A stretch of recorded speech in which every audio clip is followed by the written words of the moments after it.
Welcome to Building My Legacy podcast. This podcast is designed for leaders and entrepreneurs who want to leave a legacy and will provide strategies that focus upon key elements for legacy creation, determining your desired impact and its benefit, increasing your legacy's reach by engaging key stakeholders, planning, prioritizing, and executing.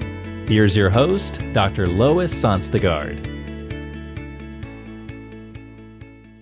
Welcome, everybody, to today's Building My Legacy podcast. I have with me today Jonathan Raymond. He is CEO of Refound, which is a consulting company that works with leadership training and consulting. And he also has a book, which is called Good Authority, How to Become the Leader Your Team is Waiting For. You have a lot of experience in terms of working with businesses, getting high performance, but looking at people having those transparent, honest conversations to really increase their ability to perform. So tell us, how did you get into this? What motivated you? Where did you get started? And how did you get into this? First, thanks for having me on the show, Lois. Appreciate it. I started out my career really on the kind of business side of things. I had gone to law school and then I went down kind of the business development track. I decided that I didn't want to be a lawyer in a big firm for a bunch of reasons, most of which I was really unhappy. And I left and I moved into the world of technology and I was working in business development. And I found that world fascinating. But also unfulfilling in the personal and spiritual dimensions of my life. And so while I was continuing to work in business development and some businesses that I joined, others that I had founded, I started a deep exploration of meditation and yoga and somatic psychotherapy and really trying to understand myself better. And it was through that process where I felt like I had kind of two selves. I had my professional self and I had my personal self.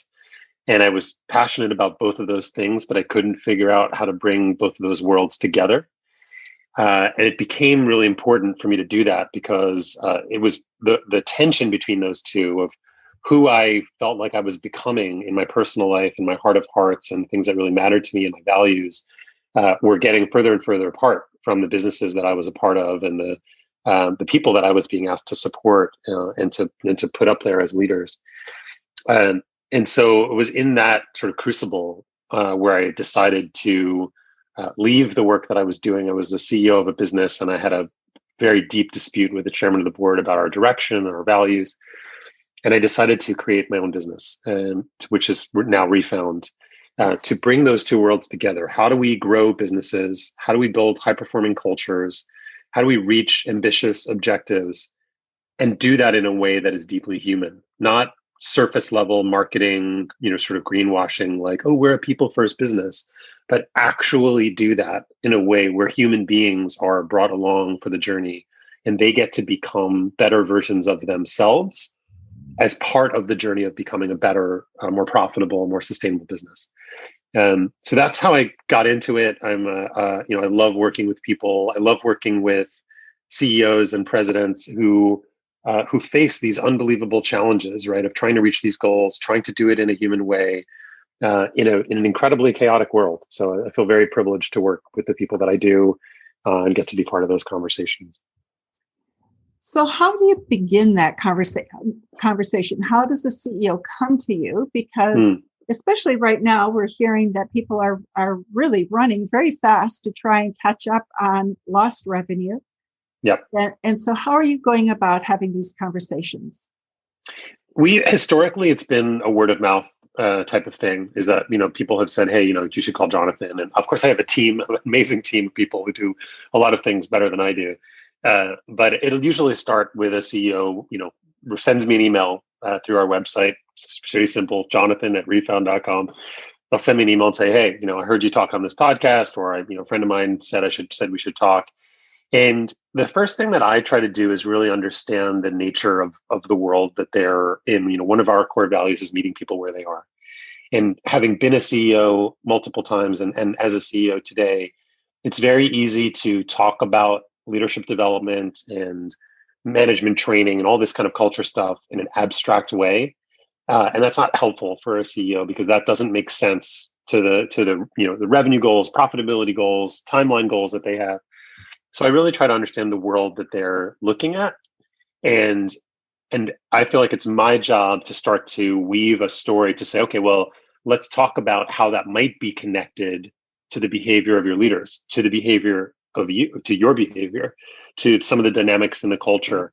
And what I found is if I'm really present and really engaged and I ask the right questions, it's not that difficult a conversation to have. There's an art to it for sure. But I find like with CEOs, like most people in life, if you meet them where they are, you're much more likely to have a collaborative and productive conversation than coming in and saying, "We've got this solution for you." I think that ship has sailed. So I ask a lot of questions, and I try to add value right away. I try to say, "Hey, well, my sort of personal commitment is anytime I'm on the phone with somebody, whether they're a CEO or someone on my team, is I don't ever want them to leave that conversation without something to think about, right? Not necessarily something to do, but something to think about." So that's how I approach it. So what I'm hearing you say, Jonathan, is really from the CEOs when they call, they're if they've got a board of directors, they've got to be responsible for growth strategies. They've got to be responsible for the bottom line, for what's happening to the shareholders' wealth, right? And so you meet them where they are when they're in that fast game of needing to move quickly. Having the time to have that discussion about what's happening within their organization is quite an interrupt that you are creating within their minds, right? I haven't found that to be the case, okay. But I may be fortunate. I mean, I think sort of I've been, we worked really hard to create credibility as a brand and with the book, and people, they're coming to us. We're not knocking down doors and saying, "Hey, you really need to have this conversation with us." They're coming to us and they're saying, "Hey, I think I might need to have this conversation with you." And so that's the nature of our business. I mean, we're not a huge business. We're working with 10 or 12 companies at a time. So we've been in that position of people coming to us and and we'll wait until they're ready, right? I had a CEO that I was talking with the other day, and we had a half an hour conversation. He said, "This is super interesting. I really want to do this, but can we do this in January?" "Yeah, sure. You call me when you're ready. I'll be here. We're not going anywhere, right? We're busy. We got plenty to do. It's got to happen at a time that makes sense." And typically what happens is if you give people permission to do it later, they'll call you back sooner, and so I got an email back from this person 3 weeks later, a month later, saying, "Hey, by the way, I'm seeing some of the issues that we talked about on the phone. Can we have another conversation?" Well, let's talk about those issues. What are the things that CEOs are feeling and seeing that make them pick up the phone and call you, Jonathan?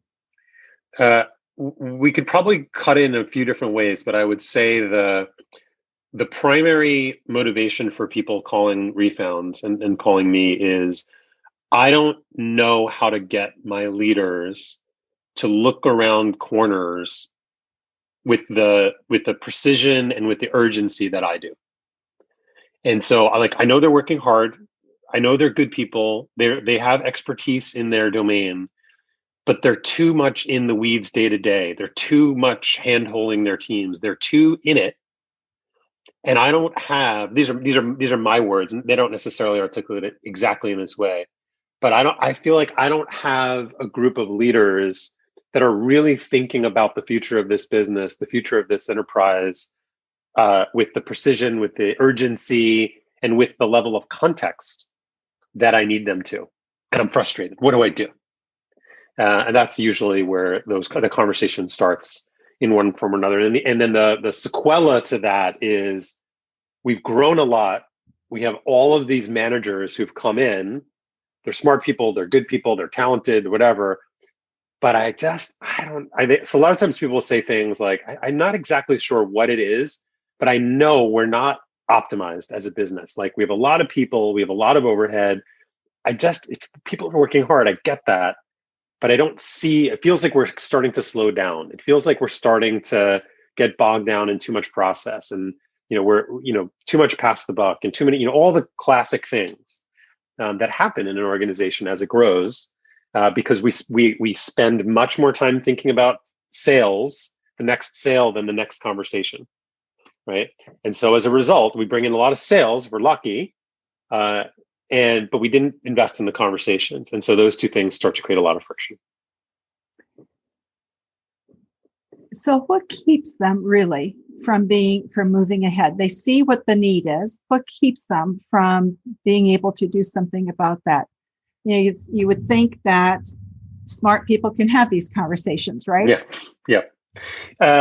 My experience has been there are two types of leaders, two types of CEOs. There's the CEO who is the person who says, hey, I get that this project of up-leveling our leadership capabilities and changing our culture and changing the way we think about accountability and actually like doing some of the behaviors that we talk about in our values, I get that I have the biggest influence on whether or not that project succeeds. And so I'm here, I'm in, I'm going to lean in, I'm going to be going to those sessions just like everybody else, and I need a coach just like everybody else. There's that type of CEO. And then the other type of CEO, which is interesting, is the type of CEO who will say that, but not mean it. Okay. It's not that right? So both types of CEOs will say that, and it's hard to tell at the beginning which ones mean it and which ones don't. Because CEOs, we're good salespeople, right? We're good at telling a story. We're good at and we've got a lot of power. So we're good at causing people to believe us in what we say. And the proof is in the pudding, whether they actually do that. And I've had, CEOs of very large companies go both ways, right? I've had a CEO of a Fortune 100 company, and I said to him, look, here's what I want you to do. We're going to run this was pre-COVID. We're going to run these events, and we're going to bring 25 of your leaders. There were 400 leaders in this program. We're going to bring 25 of your leaders together, for this kickoff event, and we're going to run it 16 times. And I want you to come every one of those times. He's like, great, put it on my calendar. I'm there. And he did it every single one without fail. He showed up every single time, sat at the front of the room and said, hey, everybody, here's why this matters. Here's my contribution. Here's what I know I need to do differently. Please lean in. Please. I know it's uncomfortable. I know you got a million things going on. This is really important. If we don't get this right, nothing else matters. I've heard, that was a client of mine. I've heard that with other clients, with clients of other people, where CEOs will say, look, it's got to be me. If I'm not going to invest in this, let's not waste our time and our money, hiring Refound or some other, consultancy to come and help us. It's a waste of time. Because the first thing everybody will say is, well, that's nice. Why isn't he doing it? Right. Sometimes she, but why isn't he doing it? So it's really ownership, Yes. Right? And I think part of what you're doing, from what I'm hearing you say, Jonathan, is that you're getting people to buy into the fact that they are owners of the results. Yes. That's a mind shift. Yeah, well, it is a mind shift, but I hold clients accountable. Like life is too short. Like I don't want to mess around with that other type of. It's like there are too many good CEOs.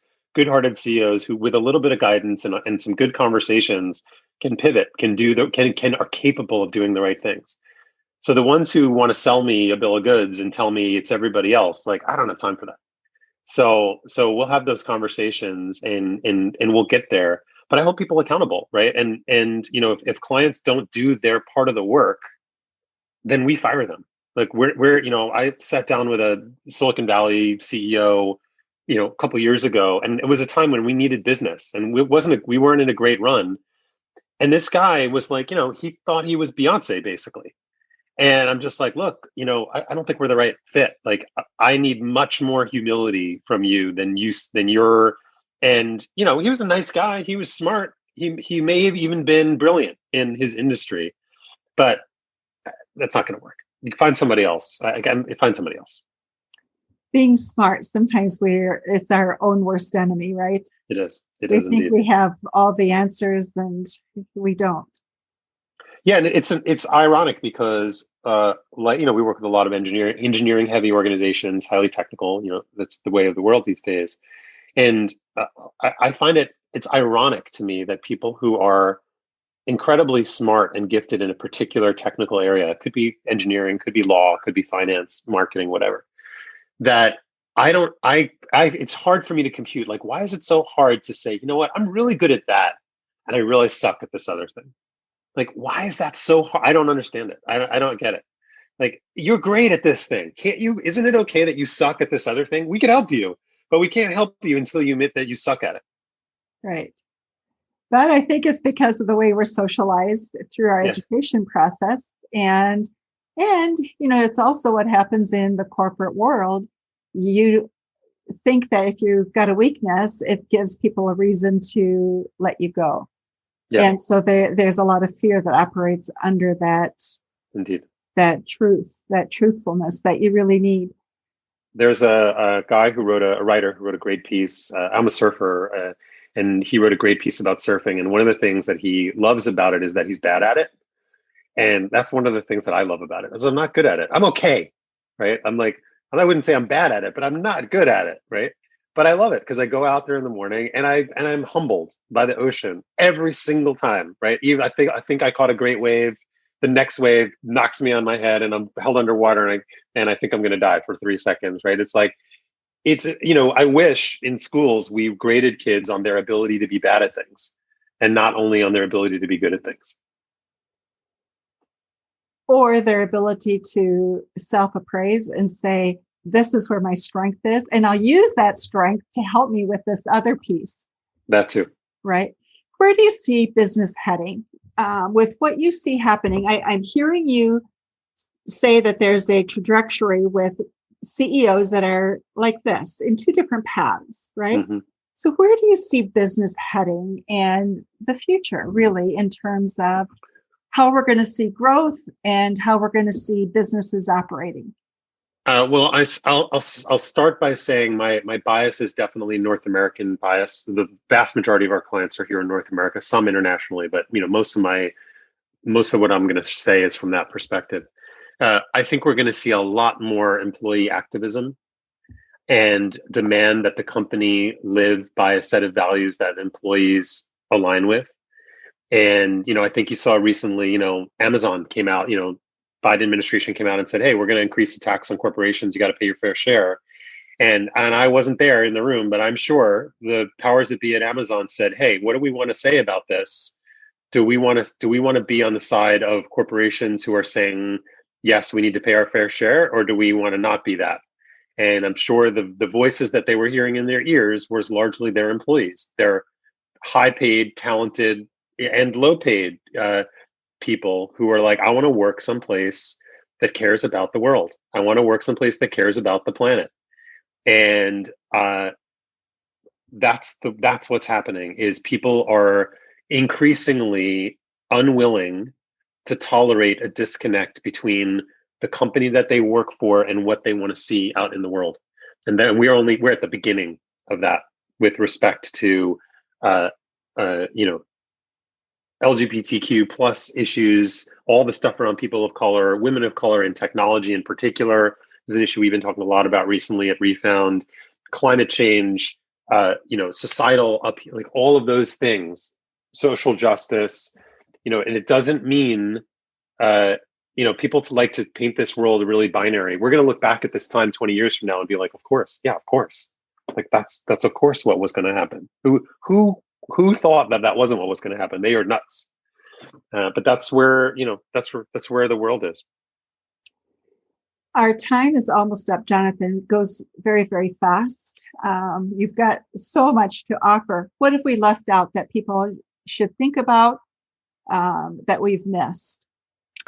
There's a tool that we teach, which is very impactful for our clients, which I want to share with your audience, which is called the accountability dial. And a lot of what we've been talking about is our ability to have conversations, our ability to be vulnerable, our ability to be transparent in the right ways, to have the right boundaries at work. And I found personally that I needed a tool, and couldn't find one that spoke to me. So we created the accountability dial as a way to start and manage difficult conversations. So you can locate, where am I? Am I at the beginning? Am I at the middle? Am I at the end? It's a 5-step process for how to start and manage all sorts of workplace conversations. And it's a really powerful tool that I hope people will check out. Would you mind just briefly explaining each of those parts to the audience? Oh, sure. That would be fabulous. Absolutely. So the 5 stages are the mention, the invitation, the conversation, the boundary, and the limit. The mention is that first, hey, I noticed such and such. I didn't know what to make of it. I don't want to make a grand, theory of the universe out of it, but I noticed this. Can you tell me more about it? I don't need a solution right now. I'm asking a question, a genuine question. That's the mention. The invitation is when we see that thing happen a couple of times and it's not resolved. Hey, I noticed we talked about this in the hallway or on Zoom the other day. I've actually noticed a couple other things that I think are related. It seems like it's a bit of a pattern. I'd love for you to reflect on that. And, can we talk about that, this afternoon or in our next one-on-one? Second stage of the conversation. The third stage is the conversation, which will often happen inside of a one-on-one, which we're talking about the impacts. Hey, so we've been talking about this pattern. One of the ways that helps us to get a hold and to make change is to see the impact that it's having. Like, why? Who cares? So what? So this is happening. Who cares? So the conversation is a conversation. Why does it matter? What's the impact it's having on the team? What's the impact that it's having on our goals? What's the impact it's having on you? Et cetera, et cetera. The fourth stage is the boundary, where we agree, and this is not a performance improvement plan. We're not going to HR. Most managers are way too quick. They abdicate their responsibility as people leaders to HR way too quickly in the dynamic. The boundary is simply that. It's like, hey, we've been talking about this, and we're at a point now where it needs to change in a demonstrable way, or it needs to change more quickly. Let's say it's changing a little bit, but it's not changing fast enough. Let's agree on a boundary. What does change look like? By when, right? And how will we measure it? And what will happen when we reach that? So it's a conversation, all of these 5 stages. And then the last of those conversations is the limit, where as a coach or as a manager or, anyone can use this, is comes a point in a conversation, a set of conversations where you feel like you've done everything you can, where you've made the mention, you've had the invitation, you've held the conversation, you've set boundaries. And for whatever reason, the person or the people that you're talking with either can't or won't make the change that you need them to make. And then you can say, hey, I don't know what else to do. Like, I feel like I've tried to have these conversations. We've made some progress, it seems, but it's one step forward, one step back, and we're just out of time. We need to make a change. And I don't exactly know what that change is. It's not always firing somebody. Sometimes that's the case. Sometimes you have to let somebody go. Depends on the team, depends on the time. But those are the 5 stages, and you can use that same rubric for peer-to-peer conversations, for managing up. We'll be releasing an ebook later this year of how to use the accountability dial for receiving feedback and on the difficult end of a tough conversation. So that's that tool, and folks can also find it at we put it up at refound.com/buildingmylegacy. There's a video course on the accountability dial, which folks can take there. Our one-on-one meeting guide, which is also related, and some other ways to follow the work. So that's fabulous. And we will put that information in the show notes with Great. the podcast so people can get a hold of it. And we will put also information about your book there. But I think whatever tools we can share with people, it is so valuable because people, I think, want to do better. They just don't know how often. And That's right. So information is really lovely if you're willing to share it. So look for it in the show notes, everybody. So Jonathan, thank you so much for being with us on Building My Legacy podcast today. And for those of you who are listening, thank you. And be sure to visit our website at www.buildtomorrow.com. And that's with the number 2, and our social media sites as well. Thanks so much. Thanks, Jonathan. My pleasure. Thanks for having me on. You've been listening to Building My Legacy podcast with Dr. Lois Sonstegard. To book your appointment with Dr. Sonstegard, visit www.buildtomorrow.com.